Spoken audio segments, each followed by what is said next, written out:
Abraham Lincoln was born on February 12, 1809, in a small wooden log cabin near Hodgenville into a poor frontier family struggling to survive.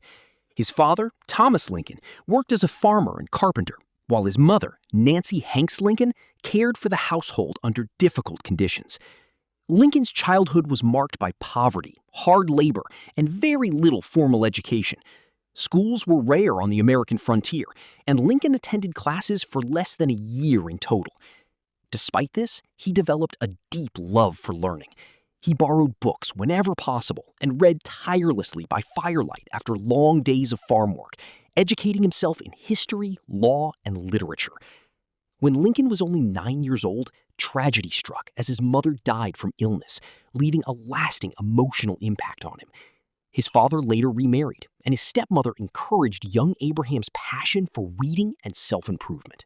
As a young man, Lincoln moved west with his family to Illinois, where he worked as a rail splitter, store clerk, and laborer. Tall, thin, and known for his honesty, he gained the respect of neighbors even before entering politics. He settled in the village of New Salem, where he experienced repeated failures. His business collapsed, leaving him deeply in debt, and he lost several early political elections.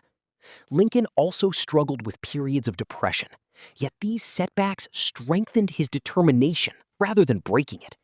He began studying law independently, eventually becoming a successful lawyer recognized for fairness, intelligence, and integrity.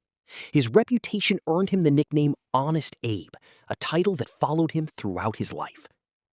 In 1842, Lincoln married Mary Todd Lincoln, a well-educated woman from a prominent Kentucky family. Their marriage brought both happiness and sorrow. The couple had 4 sons, but only one survived to adulthood, and the deaths of their children deeply affected Lincoln's emotional life.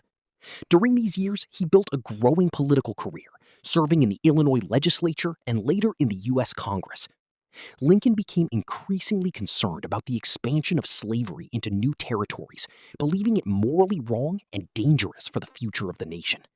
By 1860, the United States was deeply divided over slavery.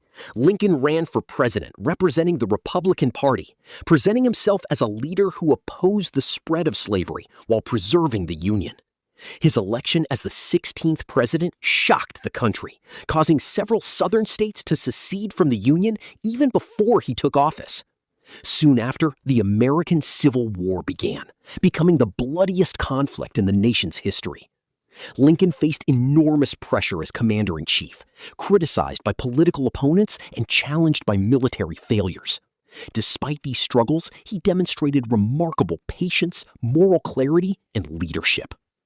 In 1863, Lincoln issued the Emancipation Proclamation, declaring enslaved people in Confederate territories free and transforming the Civil War into a fight for human freedom as well as national unity.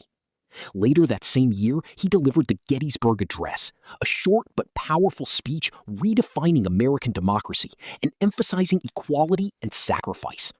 Lincoln's leadership gradually guided the Union toward victory, though at tremendous human cost. Throughout the war, he visited soldiers, comforted grieving families, and carried the emotional burden of the conflict personally. By early 1865, Union victory was near, and Lincoln began planning reconciliation rather than revenge against the defeated South. In his second inaugural address, he called for healing the nation, with malice toward none, with charity for all, demonstrating his desire to reunite Americans peacefully. However,